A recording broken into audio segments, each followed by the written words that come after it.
Harta e re gjyqësore duhet të ndryshojë.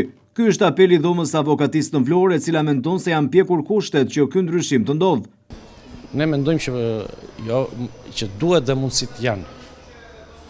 Sepse na viti që ka në zbatim harta e re gjyqësore, numri gjyqtarëve është shtuar, numri gjyqtarëve të apelit është shtuar. Kështu që sikurse ne këtë kohë po them në thonjza vuajtëm pak, qose do vojmë dhe një vit më shumë pas riformatimit të hartës së re gjyqësore, nuk është ndonjë problem i madh. Sekretari i dhomës avokatisë në Vlorë, Sokol Kamberi, thekson se vonesat në dhënien e drejtësisë, që shkojnë edhe në 10 vite, janë shumë shqetësuese. Sipas tij, qytetarët nuk po marrin zgjidhje në kohë. Kamberi thotë se KLG po heq përgjegjësinë nga vetja për të akuzuar avokatët, por nuk janë ata që po vonojnë procesin.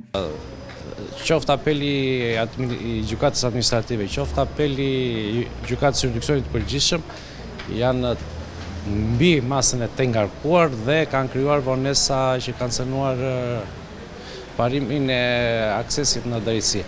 Apeli i jurisdiksionit të përgjithshëm gjykon çështjet e 2018-2019, po thuajse këto çështje gjykon dhe apeli i gjykatës administrative. Pra kemi një vonesë rreth 8 vjeçare për zgjidhjen e çështjes, e cila po të mendosh që do vë gjykatë të lartë dhe mund të ketë dhe një rikthim, po shkojnë deri pas gjysmës.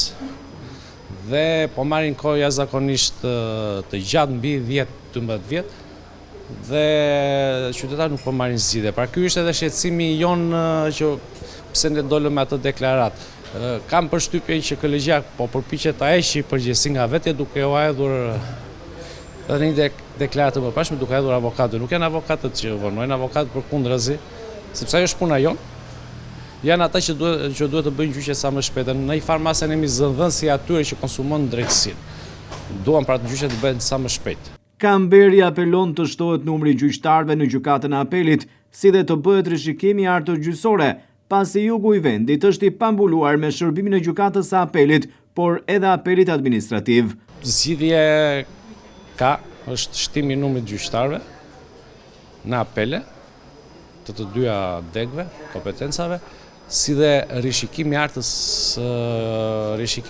gjyqësore, sepse po thuaj se rajoni jugor dhe verior Shqipërisë janë të pambuluar. Pra imagjinoni një qytetar në Saranda të vej për zgjidhur një çështje në apelin e Tiranës, do të ikë një ditë e tërë. Ideja për të pasur 3 gjykata apeli, një në rajonale, një në jug, një në qendër të Shqipërisë dhe një në veri, është zgjidhja më ideale dhe më praktike, që i afrohet realitetit shqiptar ditëve të sotme. Këto mendoj që janë zgjidhjet e kësaj situate që është koha tashmë që ne të fillojmë të mendojmë për ndryshimin e hartës së re gjyqësore, sepse po shohim efektet. Po i prekim efektet me dorë dhe është alarmante.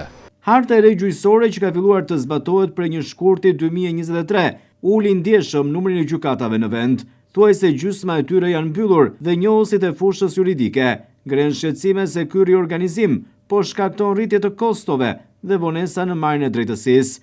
Ajo nuk ka sjellë shpërndarje të barabartë të drejtësisë dhe balancimin e numrit të gjyqtarëve me çështjet në shqyrtim.